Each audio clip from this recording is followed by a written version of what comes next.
고육지책이라는 말이 있습니다. 이 말은 자기 몸을 희생하면서까지 문제를 해결하기 위해 내놓는 계략이다라는 그런 뜻입니다.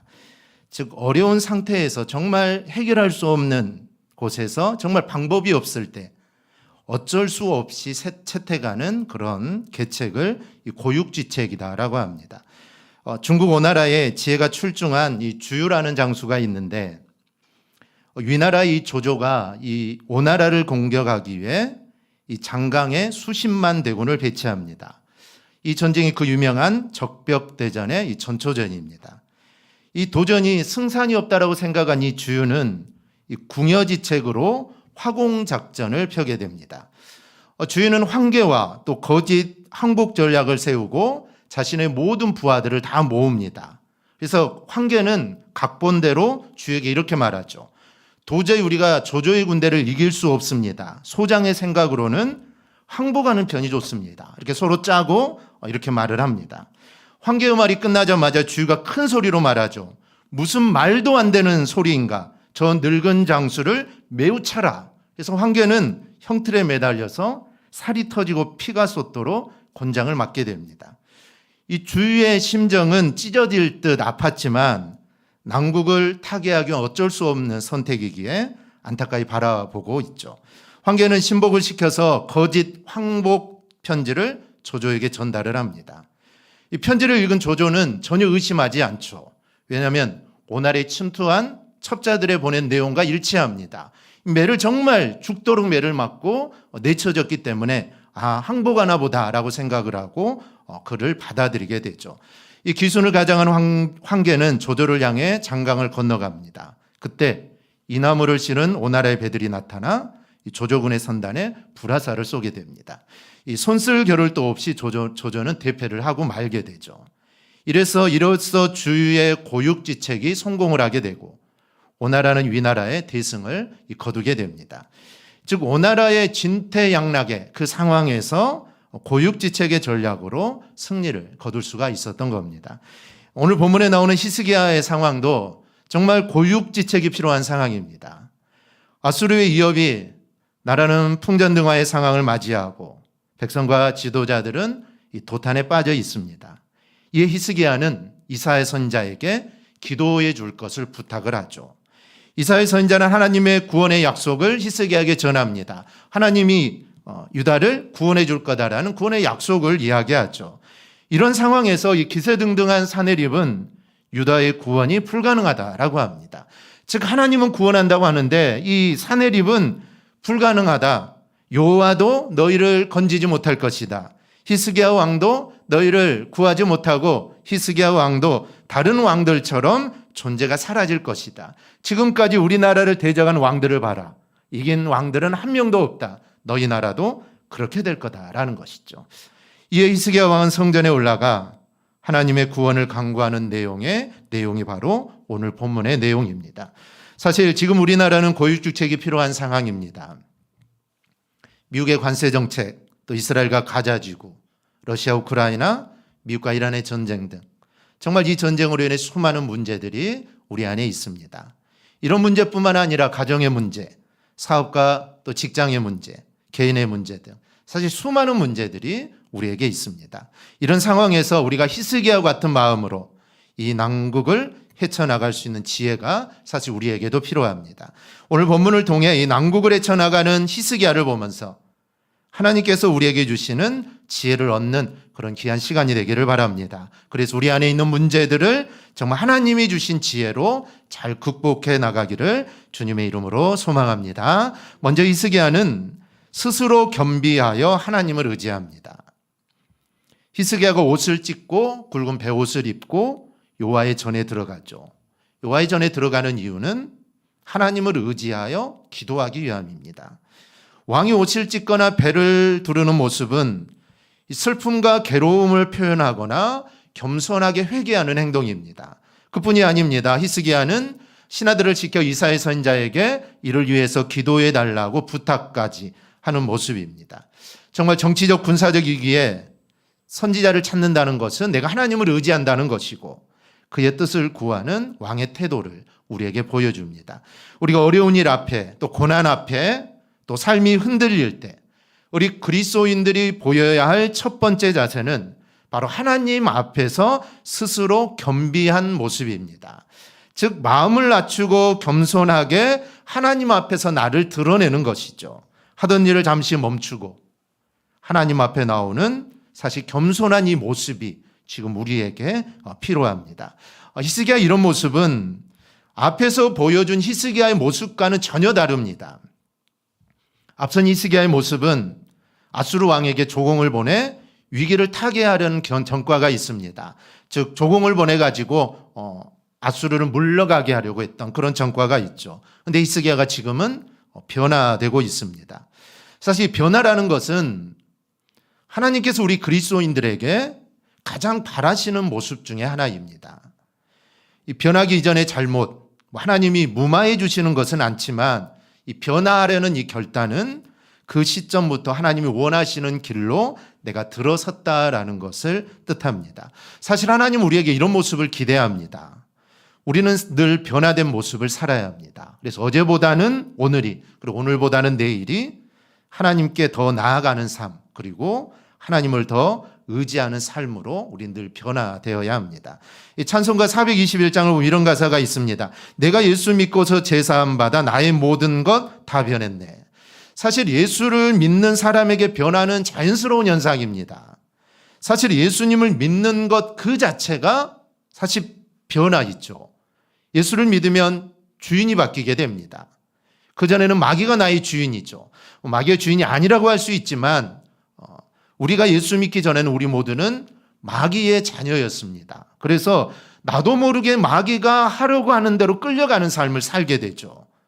그런데 예수를 믿으면 이제 내 주인은 마귀가 아니라 예수님으로 바뀌게 됩니다. 그러면은 내 욕심을 따라 살지 않죠.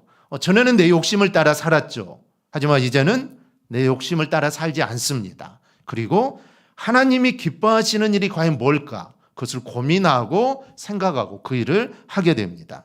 그리고 예수님이 내 주인이 되면 사실 우리는 모든 것이 변합니다. 가족을 보는 마음도 변하고 또 물질을 보는 마음, 권력, 명예를 대하는 우리의 모든 것에서 사실 변화가 일어납니다. 그런데 우리는 이 변화를 여러분 거부해서는 안 됩니다. 그것을 받아들여야 합니다. 그리고 하나님이 기뻐하시는 방향으로 우리는 변화되어 나가야 합니다. 근데 사실 조급해할 필요는 없습니다. 조금씩 따라가다 보면 언젠가는 주님이 기뻐하시는 모습으로 우리는 서게 될 겁니다. 히스기야 왕은 이스라엘 열왕 중에 선한 왕으로 손꼽히는 그런 인물입니다. 물론 잠깐의 실수도 있었지만 신앙으로 나라를 이끌고 하나님 앞에 바르게 살았고 그리고 우상을 회파한 정말 형력한 공을 가진 왕이 히스기야입니다. 그런데도 고난이 면제된 건 아닙니다.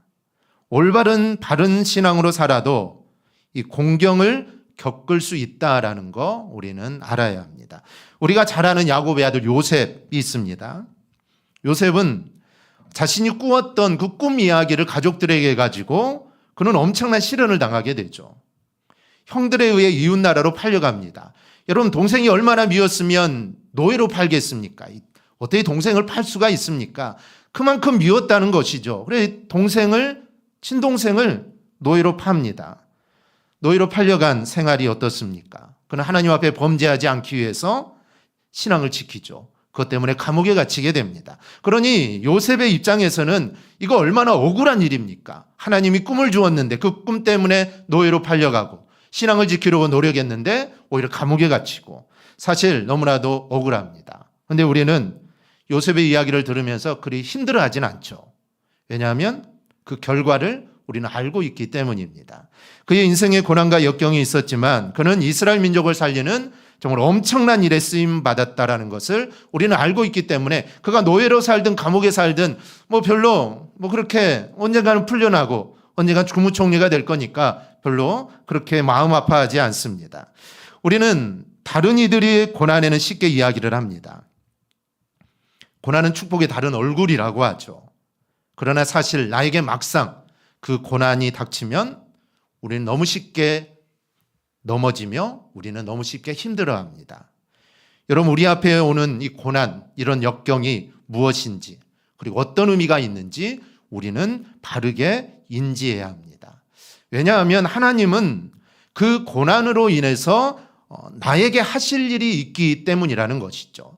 그 하실 일이 있기 때문이고 그 고난을 통하여서 그 고난을 극복해 나가는 과정에서 하나님의 선하신 뜻이 반드시 있습니다. 그래서 우리가 고난을 닥칠 때 우리가 먼저 할 것은 스스로 겸비하며 하나님의 전능하심을 우리는 의지해야 하는 것입니다. 그러면 그 고난을 통해 나를 향한 하나님의 뜻을 우리는 발견하게 되고 우리는 고난 가운데 넘어지지 않고 우리는 승리하게 되는 것입니다. 여러분 교회 오빠라는 그 책도 여러분 보셨을 것이고 이 다큐멘터리도 아마 보셨을 겁니다.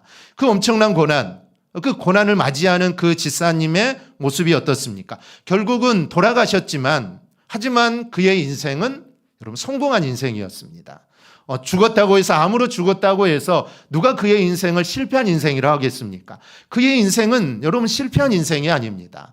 그의 인생은 성공한 인생이죠. 그 아픔을 통하여서 자신을 발견하게 되고 하나님 앞에 자신이 어떤 존재인지 그리고 이 아픔을 통해서 정말 하나님이 나에게 무엇을 원하시는지 그걸 깨닫게 되었고 그 깨달은 대로 그는 그 삶을 살았던 겁니다. 그래서 그 집사님은 성공한 것이죠. 그는 성공한 삶을 살았다라는 것입니다. 그래서 우리가 고난이 있을 때 우리는 그 고난 가운데 하나님의 뜻이 분명히 있다라는 것을 알고 그 뜻을 발견하기 위해 내 자신을 겸비해야 된다는 것이죠. 내 자신을 낮추고 겸손한 마음으로 하나님 앞에 엎드려야 합니다. 그러면 하나님은 그 고난의 의미를 우리에게 알려주시게 됩니다. 그러면 그 고난의 의미를 받아들이고 우리가 그 뜻을 이루어 가야 하는 겁니다. 둘째로 히스기야는 하나님의 이름이 모욕당하는 것을 슬퍼합니다.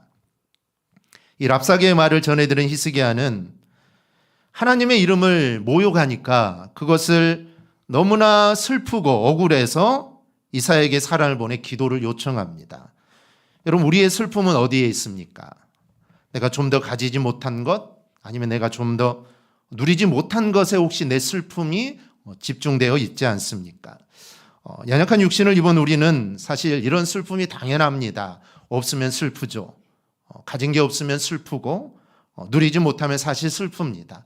연약한 인간이기에 그럴 수밖에 없죠. 하지만 정말 하나님의 은혜를 입은 우리들이라면 이런 슬픔보다는 정말 좀 더 높은 수준의 슬픔을 우리는 가져야 합니다. 그래서 우리는 그리스도인의 슬픔은 과연 어떤 것인지 오늘 히스기야를 통해 우리는 배워야 합니다.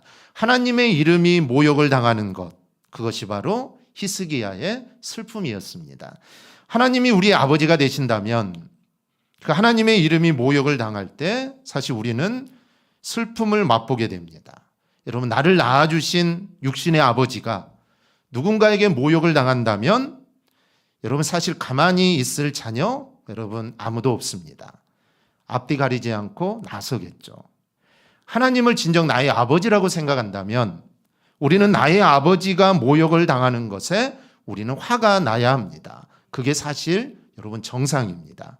아버지가 모욕을 당하는 순간에 두 주먹이 불끈 쥐어지고 분노가 올라야 하는 것. 이거는 여러분 당연한 자녀의 모습입니다. 이 아수르왕 사네립은 구스왕 다르하가가 자신과 싸우려 온다라는 소식을 듣습니다. 지금 이스라엘과 싸우러 왔는데 다른 나라가 또 싸우러 온다는 것이죠. 그러면 이스라엘은 놔두고 나라를 방어하기 위해 다시 가야 합니다. 그게 좀 급한 상황이죠. 그래서 다시금 히스기야에게 메시지를 보냅니다. 하나님 여호와가 너희를 구원할 수 없으니 얼른 항복하라는 것이죠. 얼른 항복하라는 겁니다. 하나님의 능력을 모욕하는 이 사네립의 말이죠. 여러분 여기서 누가 생각이 납니까? 여러분 누가 생각이 나세요? 다윗입니다. 다윗은 이스라엘 군대를 모욕하고 하나님을 무시하는 골리앗을 향해 이렇게 말하죠. 우리 사무엘상 17장 45절 우리 함께 보겠습니다. 다윗이 블레셋 사람에게 이르되 너는 칼과 창과 단창으로 내게 나가오거니와 나는 만군의 여호와의 이름 곧 내가 모욕하는 이스라엘 군대의 하나님의 이름으로 내게 나아가노라. 아멘. 하나님을 모독하는 골리앗을 향하여 다윗은 선포합니다. 이는 우리도 하나님의 모욕하는 세상을 향해 외치며 선포해야 할 말씀입니다. 랍사게는 온 나라와 군왕이 하나님의 손에 있다라는 사실을 모르는 어리석은 사람이죠. 그리고 조금 후에 있을 자신의 운명조차 모르는 어리석은 사람입니다. 이제 조금 있으면 죽게 되는데 자신의 운명조차도 모르고 있습니다. 그러면서 마치 자신이 세상의 모든 것들을 쥐락펴락할 수 있는 그런 능력이 자신에게 있다라는 착각에 그는 빠져 있는 겁니다. 우리도 인생이 만만해 보이고 또 일이 잘 풀리고 생각대로 인생이 성공의 가도를 달릴 때 우리는 사실 착각하기 쉽습니다. 그럴 때 우리는 기억해야 합니다. 우리의 인생의 주인은 오직 하나님이시다라는 것을 여러분 절대로 잊지 않기를 바랍니다. 여러분, 내가 내 인생의 주인이 절대로 아닙니다. 그러니 우리의 행위로 인하여, 우리의 말로 인하여 하나님의 이름이 모욕당하지 않도록 우리는 하나님의 자녀다운 그런 삶을 꼭 살아가기를 바랍니다. 마지막으로 기도가 우리의 무기입니다. 이 하나님 앞에 겸비한 히스기야는 하나님의 이름이 모욕당하는 것을 보고 그는 슬퍼하며 하나님께 나가게 되죠. 여러분, 기도는 그 어떠한 무기보다 강력한 힘이 있는 게 여러분 바로 이 기도입니다. 히스기야는 그걸 알았던 것이죠. 그래서 군사를 모으거나 전략을 짜거나 그런 것 하기보다는 기도하는 것이 더 낫다. 기도하는 것이 이기는 것이다. 라는 것을 알았기에 그는 기도하러 올라간 것입니다. 여러분, 기도에는 하나님을 움직이는 힘이 여러분 바로 기도에 있습니다. 아수르의 랍사게가 하나님 모독하는 편지를 들고 히스기야는 이렇게 기도합니다. 그룹들 위에 계신 이스라엘의 하나님 여호와여, 주는 천하만국의 홀로 하나님이시라. 주께서 천지를 만드셨나이다. 여호와여, 귀를 기울여 들으소서. 여호와의 눈을 떠서 보시옵소서. 사내립이 살아계신 하나님을 비방하려 보낸 말을 들으시옵소서. 히스기야는 믿음으로 하나님의 주권과 위엄과 심판을 고백하며 유다를 구원하셔서 천하만국으로 하여금 여호와만이 유일한 하나님이심을 깨닫도록 해달라고 그는 간구하고 있습니다. 하나님은 기도하는 자를 구원하셔서 스스로 영광을 취하시는 분이 바로 하나님이십니다. 우리가 하나님께 기도하면 결국 하나님이 응답해 주시면 그 영광은 하나님께 가는 것이죠. 그래서 하나님, 우리가 기도할 때 그 기도에 응답하시는 겁니다. 그리고 하나님은 그 기도의 응답으로 하나님은 영광을 스스로 취하시는 분이 바로 하나님입니다. 즉 기도의 결과가 누구의 영광과 연결되는지가 여러분 기도에서 가장 중요한 포인트입니다. 내가 기도하는데 이 기도가 하나님께 영광을 돌리는 것인지 아니면 내가 영광을 받는 것인지 우리는 이것을 생각해야 합니다. 그래서 우리는 우리의 기도를 점검할 줄 알아야 합니다. 우리의 기도 응답으로 하나님의 영광이 이 땅에 나타나는지, 하나님의 기도의 응답으로 나의 영광이 나타난 것인지, 우리의 기도가 응답될 때 하나님의 기쁨이 되는지 아니면 기도 응답을 통해 나만 기쁜 일인지 우리는 이것을 여러분 살피고 여러분 기도해야 합니다. 여러분, 하나님은 바른 기도에 응답하시는 분입니다. 우리가 기도할 때 때를 쓰듯이 기도하라고 하지만 하나님의 응답은 어쨌든 바른 기도에 응답하시는 분입니다. 아이가 칼을 달라고 해서 때를 쓴다고 해서 칼을 주는 부모는 여러분 없습니다. 정말 이 사람이 필요하지 않고 줘봤자 이거는 더 이 사람에게 좋은 게 아닌데 그걸 달라고 아무리 때를 쓴다고 해서 하나님이 그것을 그 사람에게 지어주는 건 아닙니다. 너 한번 가져봐라. 그리고 한번 당해봐라. 여러분, 하나님은 그런 분이 아닙니다. 그래서 우리의 기도는 여러분 반드시 바른 기도여야 된다라는 것이죠. 잘못된 기도에 응답받으면 어떻게 될까요? 교만해집니다. 하나님이 이런 기도도 응답해 주시는구나. 하나님이 이런 것도 나에게 주시는구나. 그 사람은 여러분 다시 교만해질 수밖에 없습니다. 그러므로 우리는 우리의 기도로 하나님의 영광이 드러날 수 있는 기도를 하나님께 드려야 합니다. 해마다 수능이 되면 수험생 부모들은 각자의 신앙에 따라 기도하죠. 어떤 이는 절에 가서 하고 어떤 사람은 산에 가서 하기도 하고 성당에서 교회에서 기도합니다. 기도하는 것은 당연한 일이죠. 그러나 한번 우리가 깊이 생각해 봐야 합니다. 절에서 기도하는 사람의 내용과 산에서 기도하는 사람의 내용과 성당에서 기도하는 사람의 내용과 교회에서 기도하는 사람의 내용이 동일하다면, 그래서 모두가 동일하게 내 아들, 내 딸 시험 잘 봐서 좋은 대학 가게 해달라고 기도한다면 하나님은 우리의 기도를 어떻게 들으실까요? 그런 기도가 필요 없는 것은 아닌데 우리가 지금 당장 그 일에 앞에 놓여 있으면 당연히 기도해야 합니다. 그러나 우리의 기도는 그게 전부가 되어서는 안 된다는 것이죠. 절에 가서 기도하는 그 기도의 내용과 교회 하나님 앞에 나와서 기도하는 내용이 똑같다면 사실 이거는 문제가 있는 것이죠. 문제가 있는 것입니다. 그래서 우리의 기도는 수준이 조금 더 높아야 합니다. 세상 사람들이 다 구하는 기도보다 그 이상의 기도를 해야 합니다. 수능 시험 잘 보는 것 중요하죠. 좋은 대학에 들어가는 것 중요하죠. 하지만 사실은 그 이유가 더 중요합니다. 사실은 그 이유가 더 중요하죠.